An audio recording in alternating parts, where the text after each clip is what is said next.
And we're gonna go live. Okay, we're middle of the laws of Muktzeh. I'm gonna wait for Rebecca if she Okay. comes. Did you understand what I said about the card? What do you mean the card? Okay, so she asked the question, can you use the card or not? So when I looked up how the card works, though there's no battery in your credit card slash the bus and train card, when you connect it to the scanner that logs you in for a ride and charges you, it is like a mini computer, and it gets its power from the scanner, and then it knows what to do. Okay, so just out of curious, whatever, that's a mini like device that gets powered. So I asked my son, and he says I would never take either of them. They're like, they do have electrical inside of it that gets powered when you use it. So he just says he would never carry it throughout the day. Okay. Okay, Shikoach. So I suppose I wanted to just, before we continue forward, I had a conversation with my friend Harav Dovi Shachat, who's the Murda Asra of Surfside, Florida, outside of Miami. And we discussed the question that Rebecca, you asked with regard to the credit cards and these pods that Aaron was just talking about, the electronic. Now, as far as muksa goes, he says they're muksa, and possibly you could say chasaron kis, which would mean that you don't use them also because you don't want them to be damaged because there's something you want to keep in good condition. As far as carrying goes, so the only way you could carry it, even in an Erev, because of it being muksa, would be in a non-typical way. So putting in your pocket or your breast pocket or your pants pocket or pocketbook, etc., which is the typical way you would carry something, would not be allowed. But if you were to put it in a non-regular way of carrying, like your sock or a shoe, something in that manner. So then it's not a typical way of carrying. So as far as the handling of the muksa, so that would be okay. So if you're, and again, you'd have to put it in your possession before Shabbos, in its place before Shabbos, in its shoe before Shabbos, because you're not allowed to prepare on Shabbos and it's muksa. But as far as carrying it with an Erev for Motzei Shabbos, if it's in a non-regular way, you could do it. And same thing would possibly most probably apply to those little pods that are on the keychain. They're electronic, like Aaron says, and they should be removed, and they're muksa. That's number one. Number two is if I remember correctly, and now I'm not as sharp. I should have maybe talked about it last Saturday night. If I remember correctly, in our discussion on Shabbos, I saw him on Shabbos and Shul. So in our discussion on Shabbos about a place that there is no Erev, and then it's a question of carrying it klach riyad. So you're actually carrying it al damas klach riyad. I believe that he said that that's not allowed. If I remember correctly, to carry klach riyad is not allowed. I'm gonna have to ask him again. If I remember correctly, he said that we should not carry it if there is no Erev. So in the place like Manhattan where there's an Erev, to take the card in a non-typical way of carrying is allowed. All right, Rebecca, does that answer your question? Yeah, thank you very much. It does. All right, now we're holding law number 9.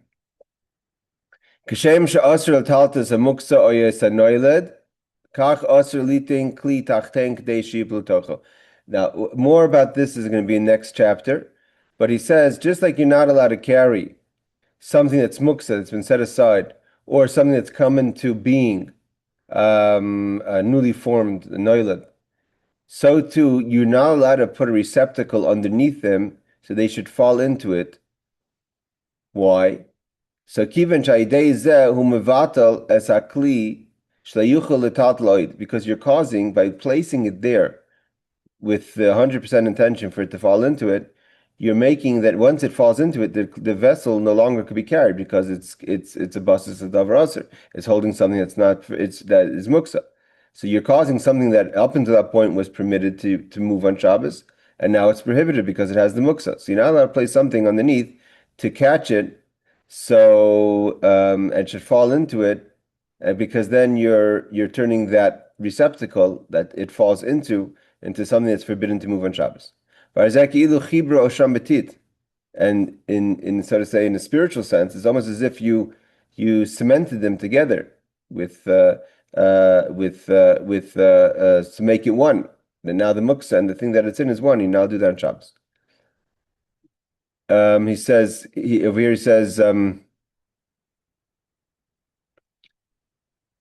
yeah, as if you cemented it there. And we'll see chapters. He says, see above chapter 75. But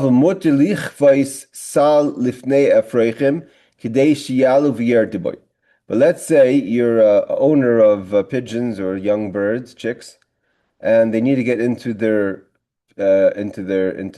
chicken hen pen. So you could place, like, let's say, little things that they would climb up and down, so they could get into their chicken pen.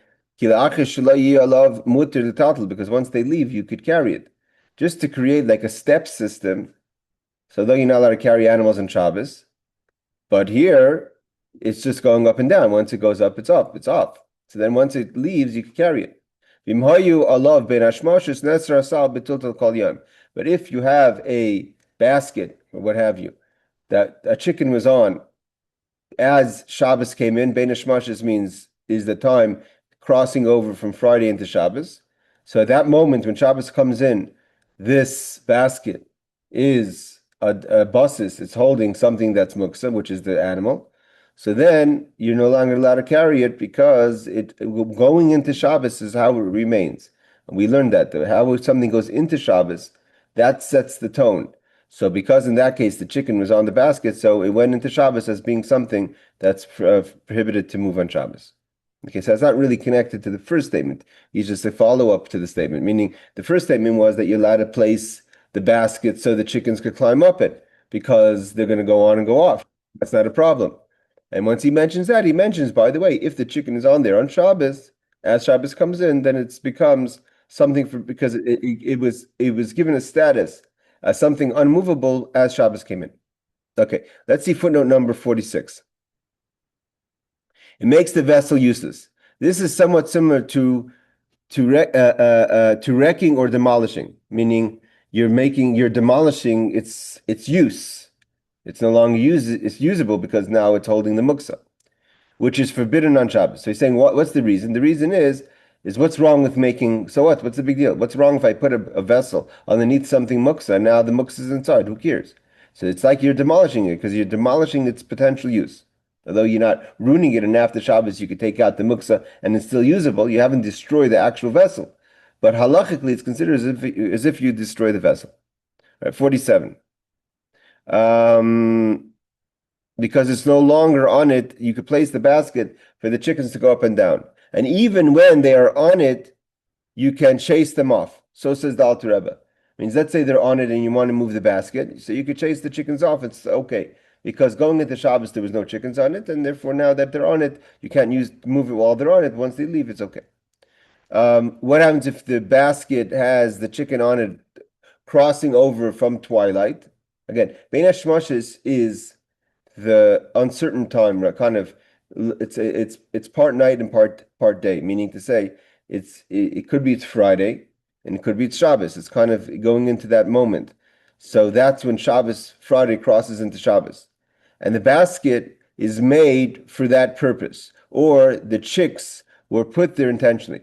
Now, okay, so here he says two conditions for this law. This law that he says that if the chicken is on it as twilight comes in, then the vessel is no longer usable on Shabbos, is only in one and two cases according to the Magen Avram, which is that it is a basket that's typically used for the chickens, or you put it there intentionally. But just because a chicken is on a basket that's never used as twilight, that doesn't make it a receptacle for Davar Aser that it crosses over. So if you have an animal that's forbidden to touch, again, we're not going into the question of pets, if you're allowed to touch the pets and what pets are allowed to be touched and not touched. But here we're talking about chicks that are, that you have in your backyard, for eggs or what have you. So that's not a pet. You're not allowed to touch them on Shabbos. So just because they jumped on something on Shabbos, and as let's say they're on your I don't know, something on in your backyard, right?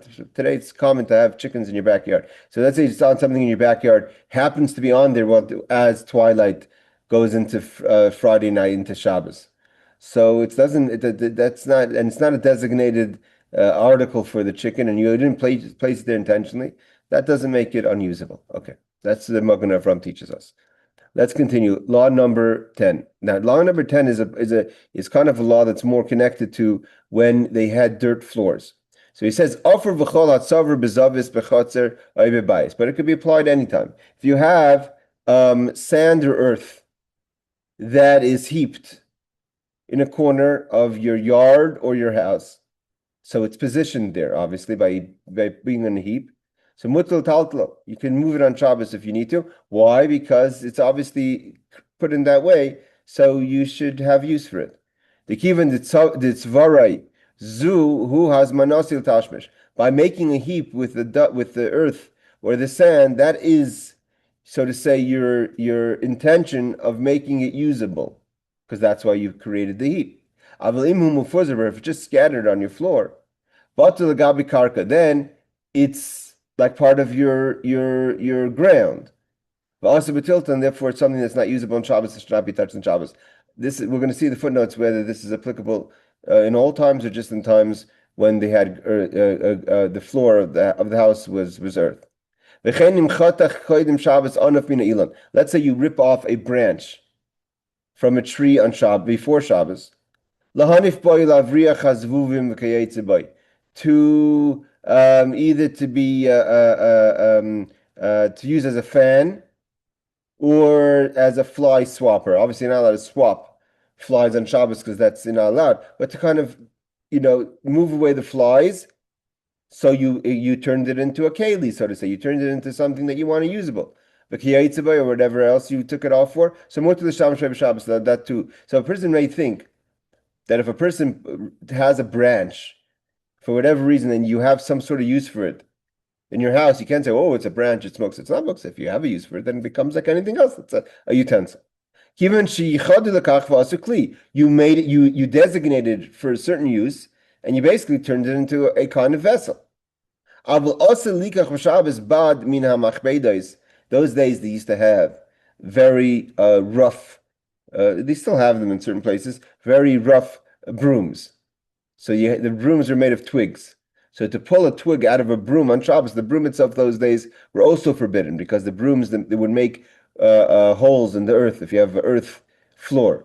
We're not talking about today's brooms that you just sweep the dirt. We're talking about if you have earth floor and you have the rough, like rake. A rake is used to make holes in the ground. But here we're talking about if you have and if you still go to China, I've seen it before, you go to China, you have these kind of brooms that are made of twigs, hard twigs. So if you have, you can't pull a twig from these brooms on Shabbos, right? Who muktzeh, the whole broom is muktzeh.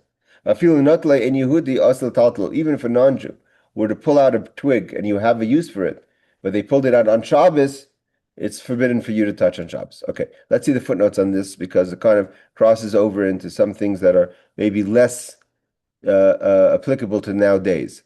So if you have it in the yard, but you must take care not to form a hole in the process. So the Mishnah Berurah says you have to be careful. If you make a heap, you can't create a hole in the heap, because that's a guma. To make a guma on Shabbos is also forbidden. So yeah, in your handling it, you have to be careful, but that concern doesn't make it prohibited for you to touch the heap of sand or dirt. In footnote number 50, he says, but if it's scattered, it's considered as part of the ground. See Beer Halacha 308, 338 for a discussion as to whether this applies only to dirt floors. Meaning, if you have scattered dirt on your floor that's marble or granite or what have you, or wood, does it mean that's part of the floor and therefore it's muktzeh? Or not? So he says the Bir Halacha discusses this question if this only applies on dirt floors or not. I mean, obviously, if you're in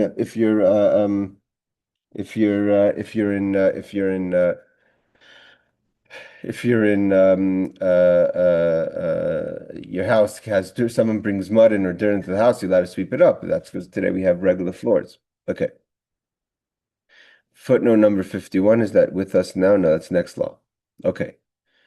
What about, again, one of the mistakes that people make with muktzeh is that one of the mistakes that it makes with muktzeh is that people think that everything is muktzeh. Now that's a good thing in a way because you have to be careful what you handle, but that's not the case. Not everything is muktzeh. So he says now an example, law number 11. Nisarim shal ba'abatim she'enim einim l'schayrim mutal taltala. If you have wooden boards belonging to a household, meaning it's not for sale, so they're allowed to be moved on Shabbos, even though they don't have they're not a receptacle, they're a board. So v'shal uman, but if it's for a carpenter, it's also. So if let's say you wanted to, okay, then there's another question. If you're making an oil, but let's say for whatever reason you wanted to move a board or use a board, you could use it on Shabbos. There's a question that we have to get to. I'm not sure if we discussed it yet. For instance, could you, if someone has, those like A-frame pieces of wood and you want to place a board on top of it, that's allowed on Shabbos, that's considered an oil. But I'm talking about as far as the muktzeh component is concerned, oil means like a tent. You're making it your tent, you're creating a tent. If you put up, if you have movable legs and you put a board on top, so you're creating a tent. But that's another question. But if you have a board that you want to use for something, whatever that use would be. So if it's a private home, it's obviously not a problem. If it's even a carpenter, which would use it only as part of their work, so then it would be prohibited. But if you had intention to use it on Shabbos, then it's okay. All right, footnote number 51. It goes to Shulchan Aruch. Now we come into the question of how do we handle muktzeh? What is forbidden when it comes to muktzeh? When something is set aside, again, muktzeh means something that's set aside. What does it mean? Something is muktzeh on Shabbos. What can't you do? How far does it go? So it says, call muktzeh, anything that's muktzeh. Any aser el batiltel. Only you can't carry it. Can't be handled. Alva benigia ba'oma. She'enim menadin shari. But to touch it in a way that it won't move, that's okay. To touch something muktzeh is not forbidden. If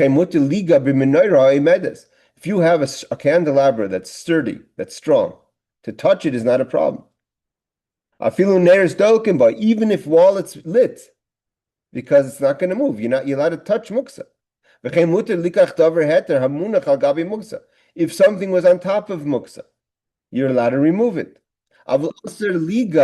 He says, however, it's prohibited to touch a menorah tluya, a hanging candelabra, like they have, a hanging chandelier, which is hanging on a chain. Why? Because by touching it, you will move it. But if you touch something that is sturdy and won't move, it's not a problem. And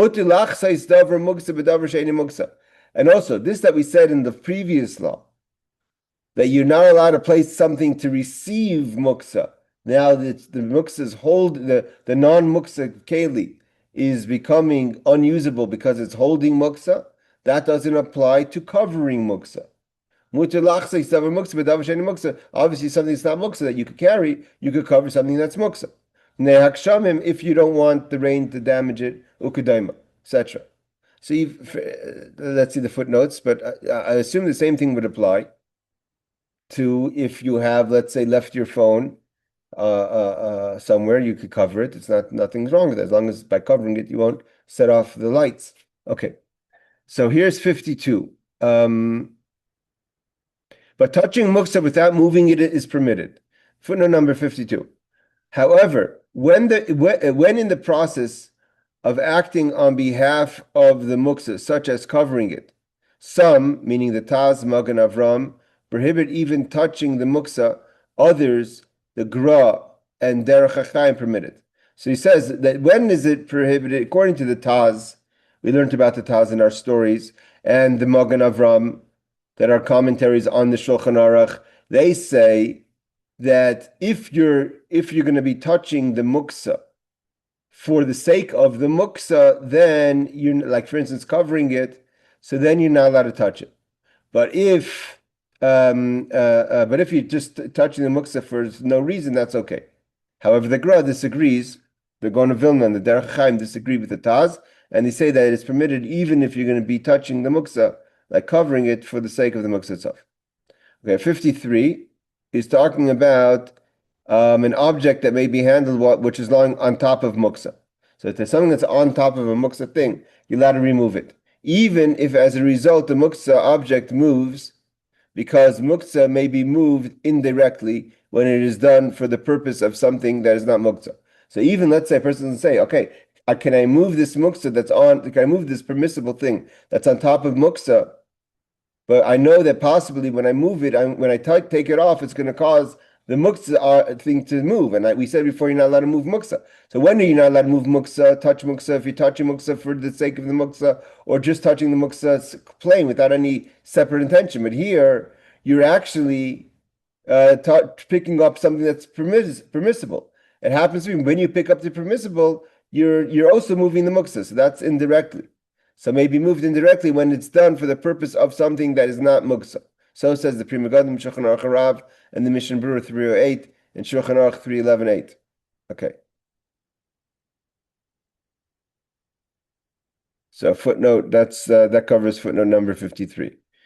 We continue in the laws. Tiltul kla'achar yad, to handle, and this is what we're talking about, holding the credit card or the business card in your sock or shoe, right? Tiltul kla'achar yad mutar b'muktzah. If you handle it in an unusual manner, putting it in your pocket is not an unusual manner. That is the usual manner. That's where you keep a credit card. But tiltul kla'achar yad, if you're moving something that's not typical way of moving it, it's permissible with muktzah. Let's say you have forgotten something of muktzah on something that's permissible, and you want to use it. Or you didn't forget it there, but it fell there on Shabbos. Let's say you need the permissible, or the space where the muktzah article is.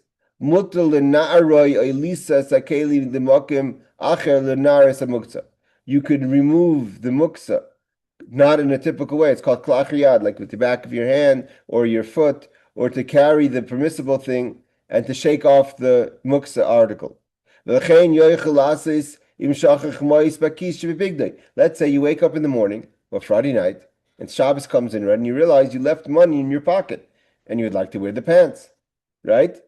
So you are and you need the pants. So then you could shake out your pants and the money falls out. But to do it just for the sake of the muktzah itself, not for that you need the permissible article, also it's prohibited. And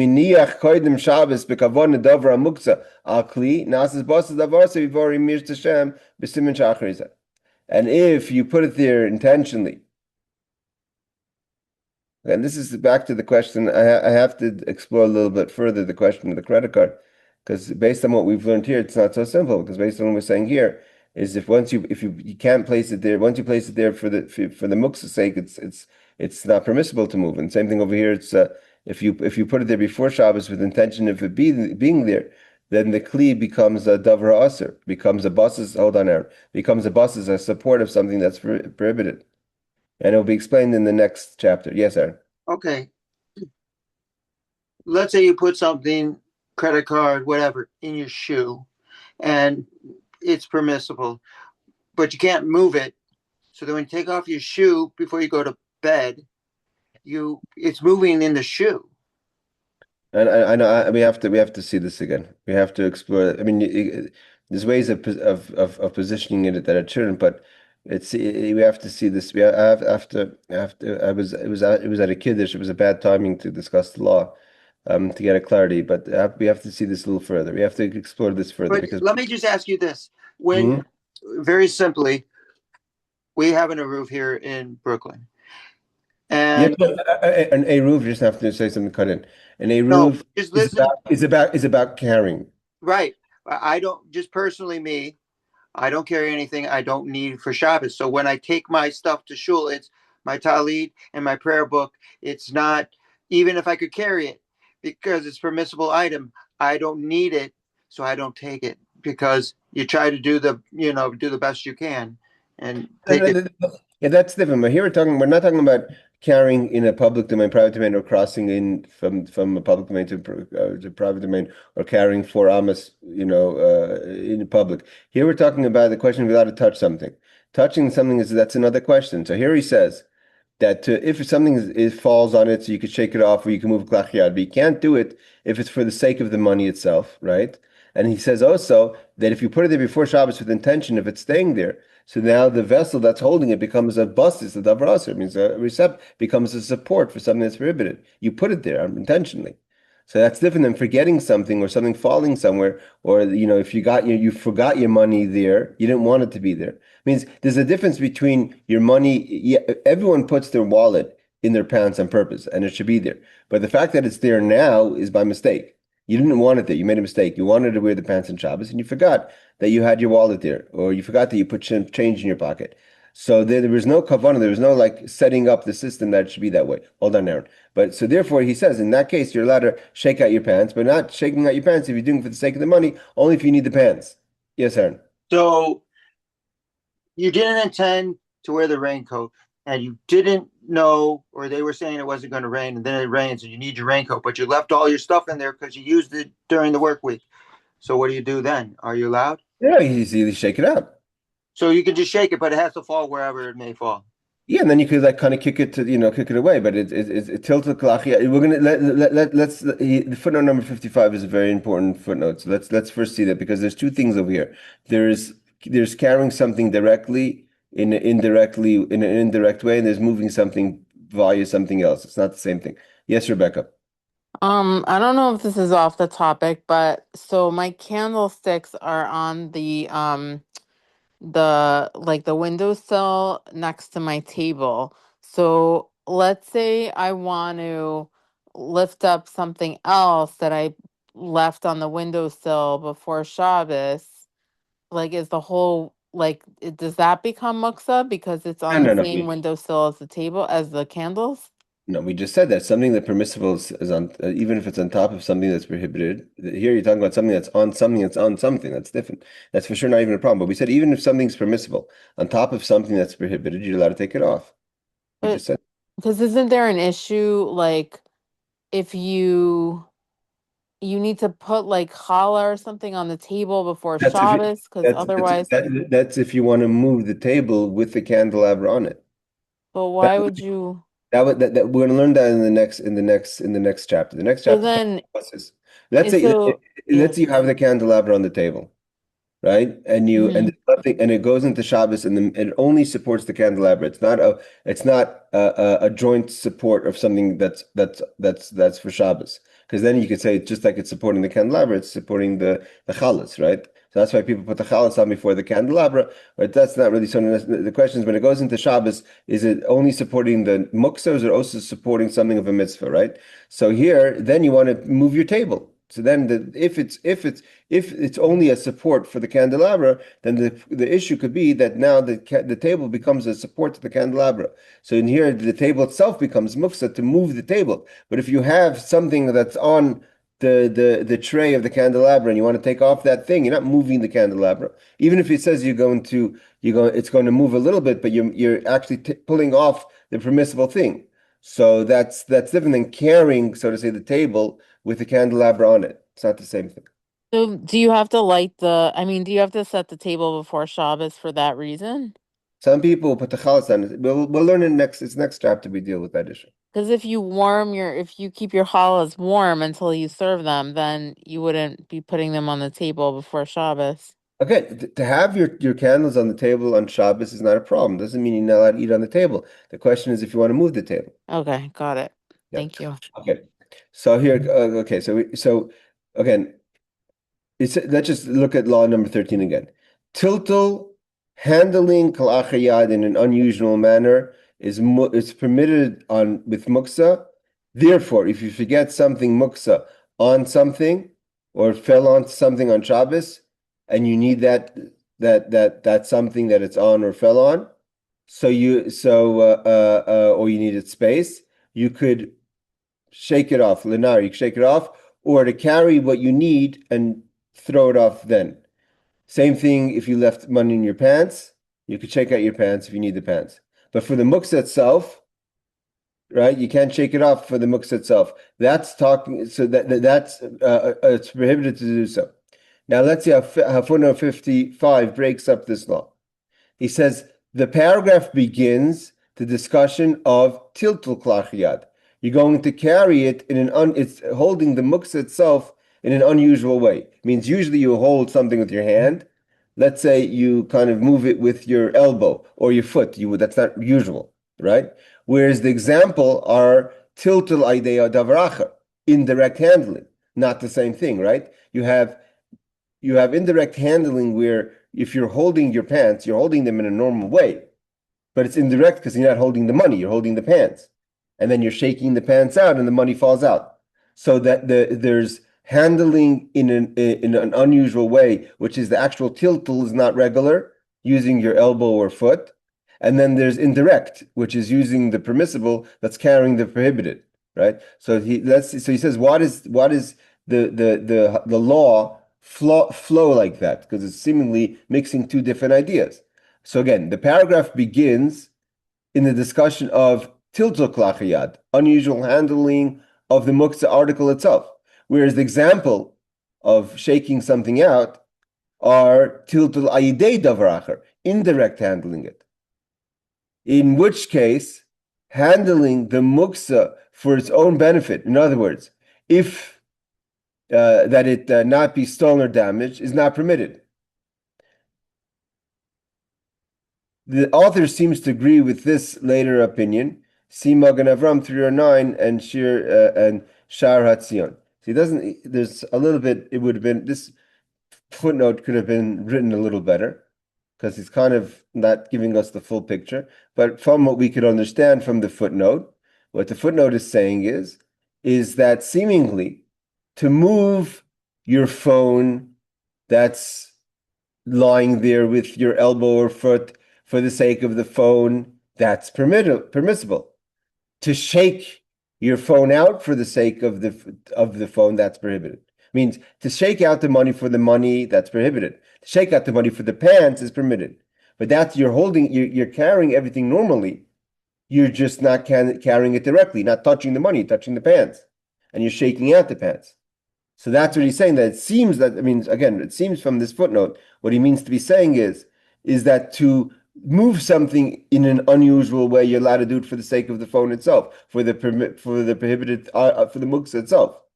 To handle in an indirect handling, which means you're holding it regularly, but not touching it directly, but holding the pants or holding the plate and pulling off whatever it is that's muktzeh. That's the different scenario. That you has to do it for the plate, you can't do it for the muktzeh. Okay, so there again, the footnote could have had a few more words to clarify that, but it seems that's what he's saying. Okay, footnote number, is there a 56 here? No, 56 is next up. Okay. So let's leave it as understanding it that way. This is an important law again. So if you have something that's muktzeh, seemingly what he says in the footnote is like this: if you have something muktzeh and you want to move it in a non-regular way, like your foot is non-regular, you don't move things with your feet. For the sake of the muktzeh itself, is permitted to shake something off that's using your regular hands, but you're not touching directly the muktzeh. That you can only do for the thing if you need the thing itself, not for the sake of the muktzeh. And now he continues, law number 14. Again, in the case where you want to shake the pants out for the sake of the pants, but let's say you don't need the pants. You want to shake out the money for the money. Also, you can't carry something that has muktzeh on it if you don't need the thing that you're carrying.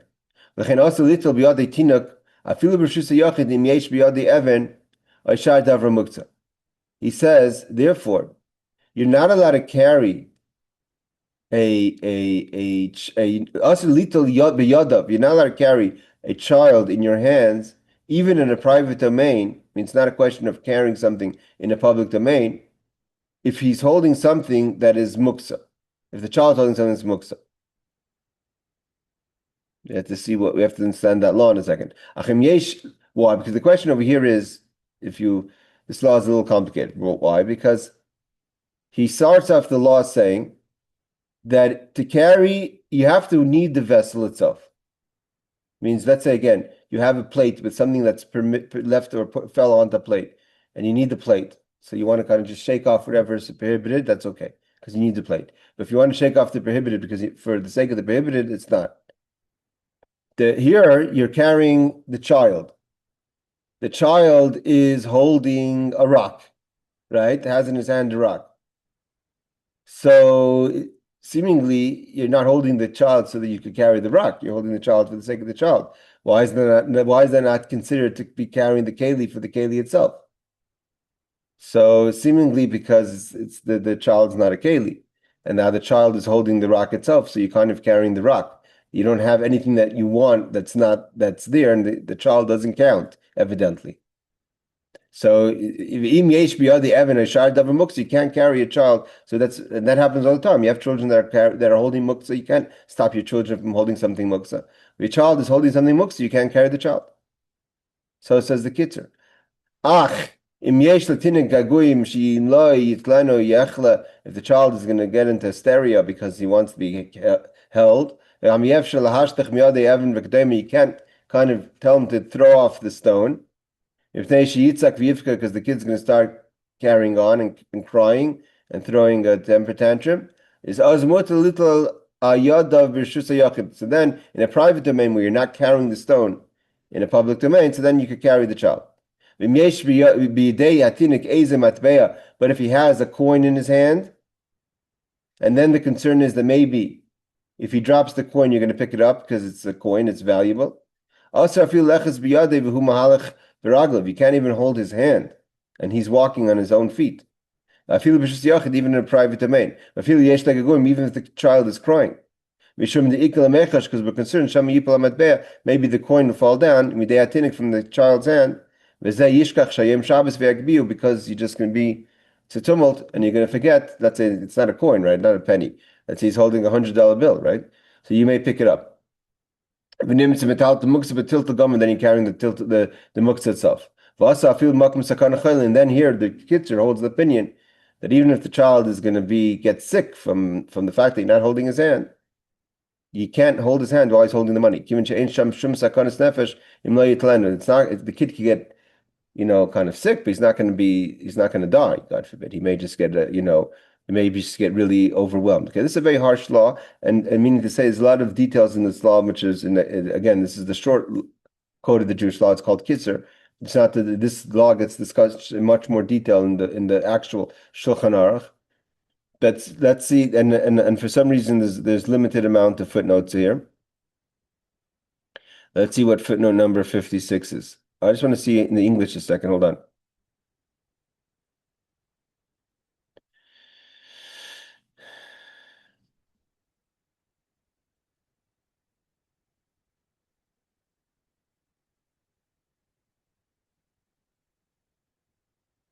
The author's ruling, he says in 56, the author's ruling is based on the first opinion in Shulchan Aruch 3091. However,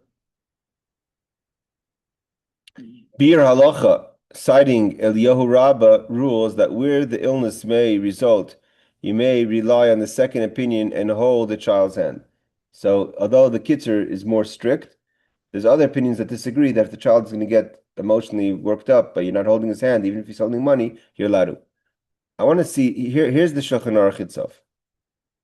This is the Alter Rebbe's 309 on this question.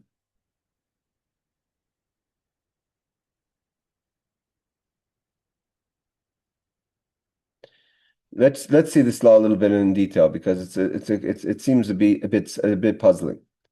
So the Alter Rebbe says in Shin Tes like this: Noitel Adam es benoi. He says it the other way around. You could take your child, b'rshus hayachid, in a private domain, ve'evan biyadi, even if he has a stone in his hand, which is the opposite of how we learned it in the Kitzur. But ve'eni chashik metatlas evan biyadi. It's not as if you're carrying the stone itself. V'hu efshe bin yonachah. That's only if that's the only way the child, you have to do it. Going in love, the child is very attached to you and wants you to hold him. He'll get sick if you don't hold him.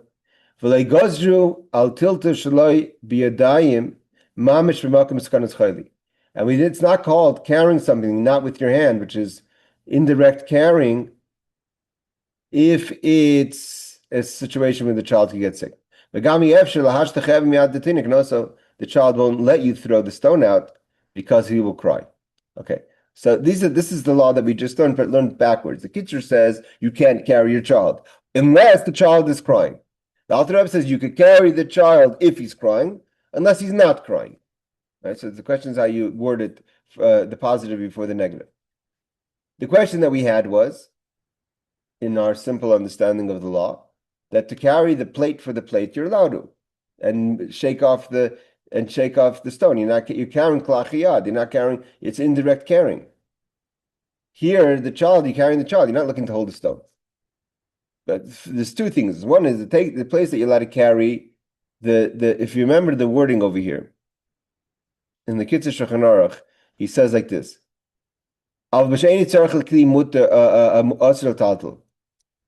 He's not saying this. There could be another problem. The other problem would be that when are you allowed to carry a plate? If you need the plate and you have something that's muktzeh on it, is in a case where you need to use you're planning to shake off the muktzeh and use the plate. Over here, you're carrying the child's still holding the stone. So that's another difference in the case. But he doesn't say that. He says the problem is over here is that it's not considered of carrying the permissible item for its own sake. It's carrying almost like directly carrying the prohibited item, meaning to say that holding the child is not considered like holding a plate, even though the child you don't care about the stone. As far as you're concerned, you wouldn't mind if the kid threw the stone down. You're not looking to move the stone. You're looking to move the child in your house. So why is that any different than holding the rock? You could say because the child's still holding the rock. In the case of the plate, he's pulling. You're trying to shake it off, but that's not what he defines it as. So let's just see again quickly if we have any more information from the actual text of the law. Footnote number. So far we don't have any more information from the actual text, but let's see what it says over here in footnote number 1. So he says like this. This leniency, let's say, this is a big question. You're in a place of a area without an eruv. Can you carry your child? Now, carrying a child is a question if you carry it in public domain. Can you do it if the child is holding something that's prohibited on Shabbos? It says this leniency is not granted in the public domain, where in addition to the prohibition against muktzeh, there's also the possibility that the person will carry his son and the stone more than 4 cubits in a public domain. So that creates another problem. Similarly, picking up the child is forbidden in a carmelis, even if it's not an actual public domain. Okay, we still didn't get to the issue of what's wrong with holding the child that has a stone on it. You're holding the child. Why is it different than this plate? Yes, Rebecca. I didn't catch what you just said. So can you carry a child outside of an eruv, I don't know, for a while? Okay, that's a separate question of a chaynaisis atzmai.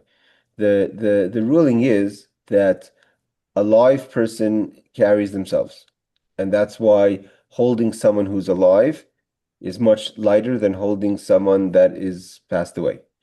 You ever heard the expression dead weight? Yeah.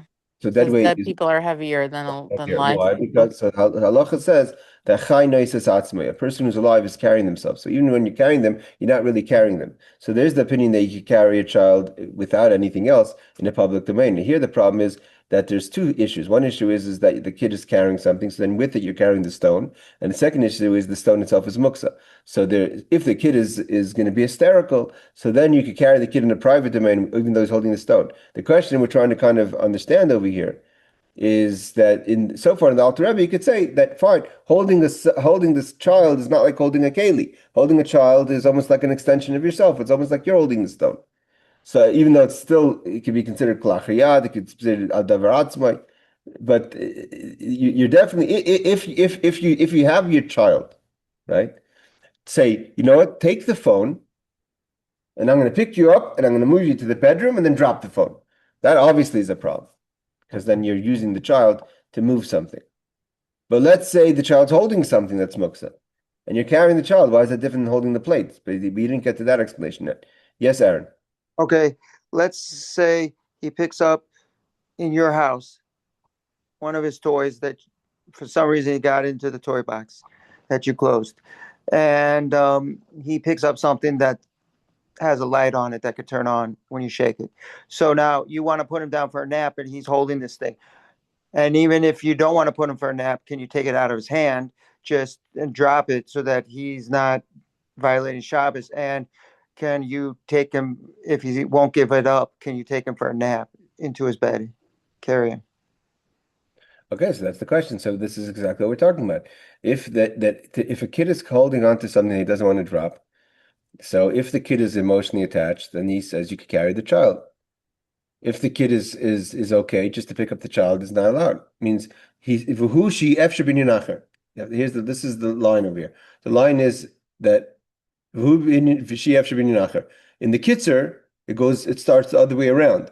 The first says you're not allowed unless the child is going to be hysterical. The Alter Rebbe says you're allowed if this is the only way. So right, so it's just a question of how. It's not just a question of wording. It's also a mindset. Means the Kitzur is being more strict, the Alter Rebbe is being a little more lenient, even though technically the it's not different than the actual ruling. But it's how you're looking at it. So right? You can take your kid in a private domain if that's the only way you can move him, right? So here he says in footnote number 3 that here he explains a bit our question.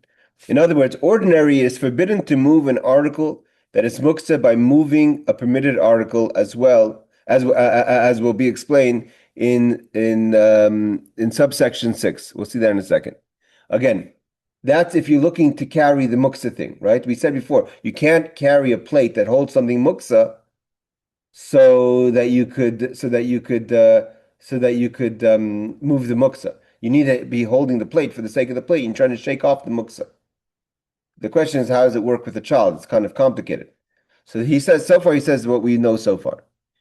In this instance, meaning with holding the child, special the suspension is granted as the Alter Rebbe proceeds to explain because the kid is going to be hysterical. The question is, it still hasn't answered that question. You're not you're not holding the stone. You're not moving the stone. You're moving the child.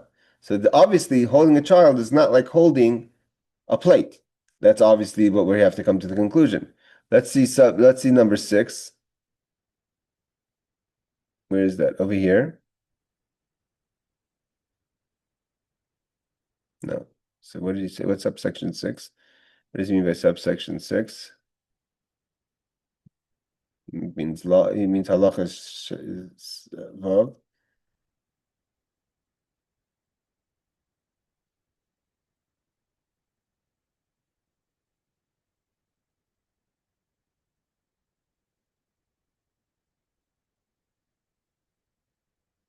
Yeah, some reason or another.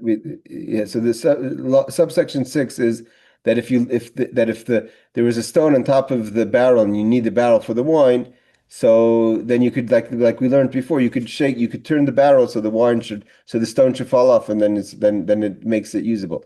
But that again, so here we're talking about we have kind of 3 cases. We have regular kalim and you have a child. Evidently, the child hasn't. We have to maybe examine a little more why there's not a clarity to explain.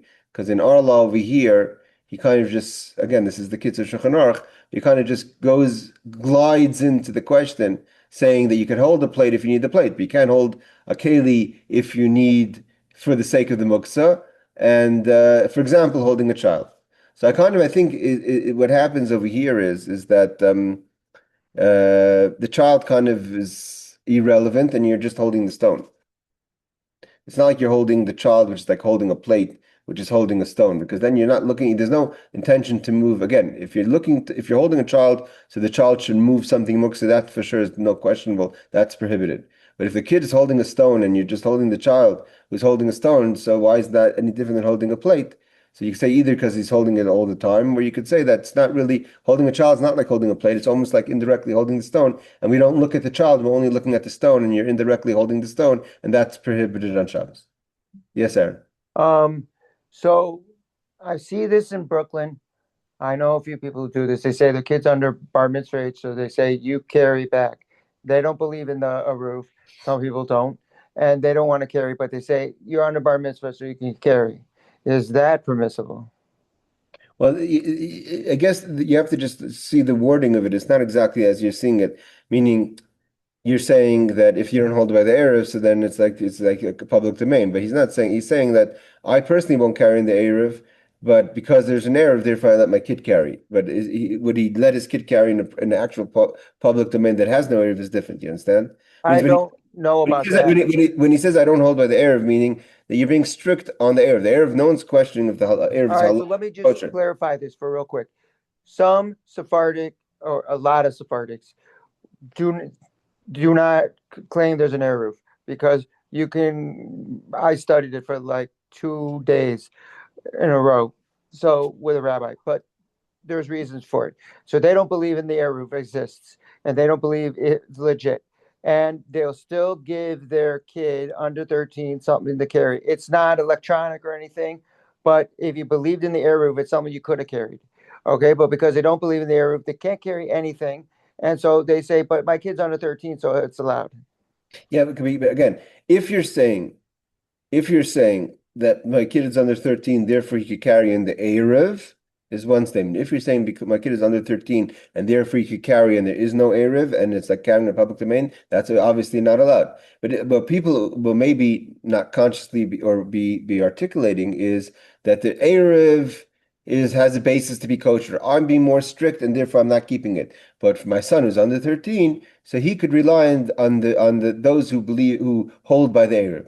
But if there was no Erev, right? Right. Would you allow your child to carry? You'd say no. It's not. You're not allowed to. I mean, if the child's carrying it and a little baby, like he says, the Alter Rebbe says, that's something else. You have to, depending what he's holding, if you could hold his hand and how hysterical he will get. All those questions are asked about the situation. But if you're talking about your 12-year-old son who's a mature boy and wants to carry something in his pocket, and you say, I let him do it because he's under bar mitzvah, or my daughter under bas mitzvah. So if you're saying is because there's an Erev and therefore they're carrying is okay. You're saying it because there's an Erev that is acceptable. I personally am being more strict. But if you're saying I don't think the Erev is kosher, and it's as if you're carrying in a public domain, so then there's no basis to let your kid carry. Gotcha. All right. Let's do one more law. Meis asr al b'Shabbos. A person who passes away, you're not allowed to touch them on Shabbos. You could pull out the pillow from beneath him that could cause it to soil or that he should decompose. Don't move the person himself. He says if the mouth keeps opening, and you want to close his mouth or her mouth. You can. It's not respectful. You could close his mouth so it shouldn't continue to open or her mouth. So not to close what's already been open, but that shouldn't keep on falling. Because then you're moving the cheeks, the chin, etc. Okay, let's see footnote number 57. We're going to stop here. He says Shulchan Aruch Rav just quotes the law. Okay. Is there any questions that we have I mean, we have a lot of questions, but are there any specific questions we have? Yes, Aaron. Okay. So the person has a heart attack in the middle of wherever, not in your house. So on the streets. Are you allowed to pick up the dead? And you know they're dead. They Hatzlah came and pronounced them dead. Are you allowed to move him? Okay, we're gonna learn exactly. Next law, I'm gonna cover a little bit more, but in theory, you're not allowed to move him. No, you would leave him. You could cover him with But a now sheet. someone's got to sit with him the whole What? Shabbos. Can't leave Okay. him in the street. No. No. Are you talking about if the person's in the street? No, not The where the house. cars are. You would move him. That's an emergency. I'm talking about, say, your house and there's no A roof and they had a pass. They died on your grass, so you can't Okay, leave him in the grass. Animals will come. so we're gonna see the laws as there's another law number 16 discusses a little more detail about to what extension does the law stretch in a case of disrespect for the body. Okay, thank you. Yes, Barbara. Yeah, I had a quick question when they're talking about the mouth, because being a nurse, I have dealt with this when people have passed away. Now, when it says so that it's already open, so are they referring to like the mouth, the person has died, the mouth is open, it's been open for some time before you close it? Is that what they're referring to? It's a very good question. I was thinking the same thing as I was saying it myself. Let's just see the English again. If the mouth keeps opening, you may tie the jaw in a way that it opens no further. So it shouldn't there's basically, if you could figure out a way to keep it in a certain status as opposed to just being, moving, I'm not sure how that would keep on moving. But not in a way that you close that which is already open. Means you could keep it to be just stationary, whatever it is, but not to close it more than what it was initially. So I'm not exactly 100% sure the scenario of a person's jaw. Maybe maybe you're on a train or something, right? And there's vibration that moves I don't mean saying, or on a boat. I'm saying there could be situations where there's because the jaw is not. But if you're like just lying in your bed, I'm not exactly certain how Well, the jaw goes slack, yeah. and what we usually do is, we put the person back and, we kind of fix their jaw up there. We put something under their neck, which kind of puts their head back so their jaw stays closed. But Mhm. it's confusing because it sounds like, if it were to fall open, you're moving the limb again. You're moving the chin up to close it. So it's kind of confusing to me. Yeah, so I hear what you're saying. So that's what I'm saying. If we read it again, it seems like it says if the mouth keeps opening. The word, I think the key word over here is keeps. Means it's not. It just keeps on. There's something. It's not in a situation of stationary, like you're saying, where you position the head and it's not going to move anymore. But it keeps opening.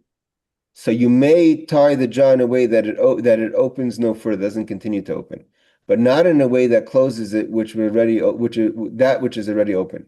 Means if it's open already, you can't close it on Shabbos. But Okay, you can't force it. you can kind of position it that it should just be whatever it is, but not the Okay. key opening. I'm not sure. Like it seems to me that this is all within fractions of seconds. I mean, if the jaw is let's say falling open, right? Once it's totally open, I'm assuming it would just stay open. It wouldn't close again, Yeah. right? I'm assuming. But it could also be if you're on if wherever the person is vibrating, like if you're on a boat or something where it's kind of things are moving, so then the jaw is moving the whole time. That would be Okay. the scenario. Okay. Right. All right, ladies and gentlemen. Laila Tov, good Shabbos, and yeah, I wanted to check a little bit more on some of these laws about the child after study it a bit more deeper in the actual text. All right, Okay. Laila Tov, everyone, take care. Thank you, Rabbi. Welcome. Thank you. You're welcome.